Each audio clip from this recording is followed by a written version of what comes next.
আসসালামু আলাইকুম ওরহমতুল্লাহি ওয়াবারাকাতুহু। এই ভিডিওটা যারা মতিপুর এলাকার আশেপাশে অথবা মতিপুর এলাকার ভিতরে রয়েছেন তাদের জন্য। যদি 29তম রমজান হয় এবারে, তাহলে ঈদ পরে পবিত্র শুক্রবারে যদি ঈদ উল ফিতর হয়, ঈদ উল ফিতরের নামাজের সময় ঠিক করা হয়েছে 8টার সময়।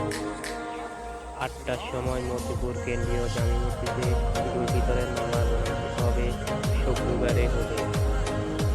আর যদি 30 দিন রোজা হয়, 30 দিন রোজা হলে আগামী শনিবারে মতিপুর কেন্দ্রীয় জামে মসজিদে পবিত্র ঈদ উল ফিতরের নামাজের জামাত 8টা 30 অনুষ্ঠিত হবে শনিবারে হলে।